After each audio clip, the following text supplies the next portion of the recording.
स्वागत है दोस्तों फिर एक और वीडियो में।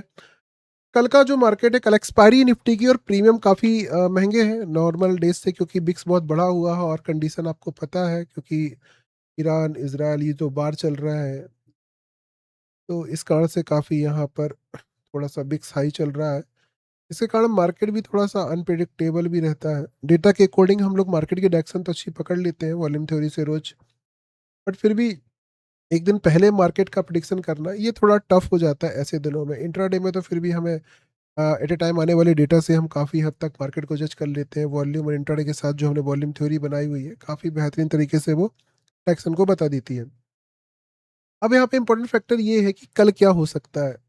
कल देखो, सबसे पहले तो इम्पोर्टेंट बात ये है कि ओपनिंग कैसी होगी। तो ओपनिंग नॉर्मली जो दिख रही है गैप डाउन होने की दिख रही है। मार्केट फिर से गैप डाउन खुल सकता है और रोज वही कर रहा है मोस्टली। गैप डाउन खुलता है और ऊपर जाता है मोस्टली। रोज ही ये हो रहा है, हमको देखने को मिल ही रहा है। जिसके कारण से लोग, जितने भी ट्रेडर, खुद परेशान हो गए कि क्या मानसिकता है, गैप डाउन करते हैं ऊपर ले जा लेते हैं थोड़ा सा।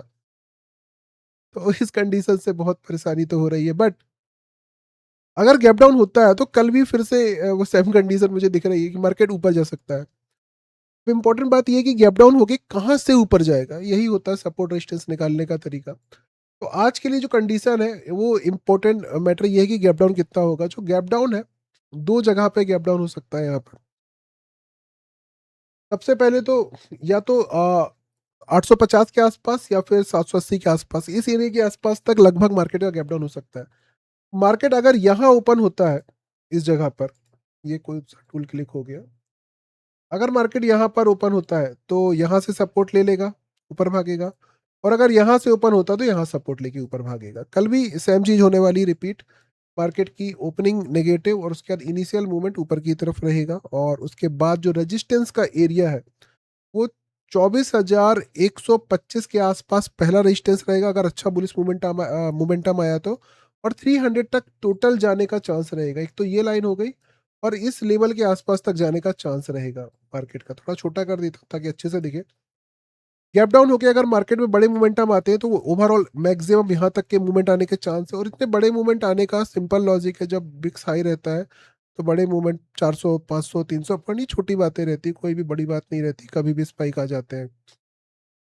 तो यहाँ पे इतनी जो रेंज है मार्केट की ऊपर की तरफ दी हुई है, नीचे की जो रेंज है इनिशियली यहाँ पर सपोर्ट लेके ऊपर जाने की है।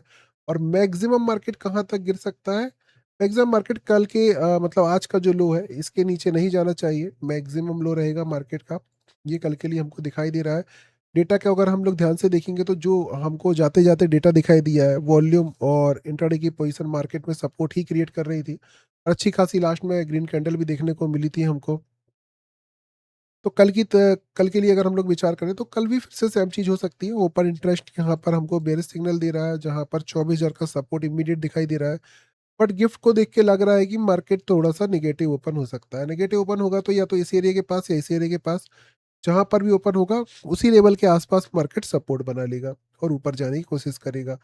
तो यहाँ पर 24,000 भी एक अच्छा सपोर्ट था, बट अगर नेगेटिव ओपन हो रहा है इस एरिया के आसपास तो ऑलरेडी हमको बॉटम और अच्छा मिल जाएगा ऊपर की तरफ के लिए। फिर से पॉजिटिविटी और नॉर्मली आ सकती है। हाँ, बार के बीच में कुछ बड़ा घातक ऐसा ना हो जाए कि कोई ऐसे बम फूट धमाके हो जाए जिससे कुछ भारी नुकसान हो, तो कोई भी इम्पैक्ट आ सकता है। ऐसे समय में अनसर्टेनिटी ऑलरेडी बनी रहती है, तो समझदारी का परिचय देते हुए मॉर्निंग में मार्केट को वॉल्यूम थ्योरी को देखकर ही काम करें।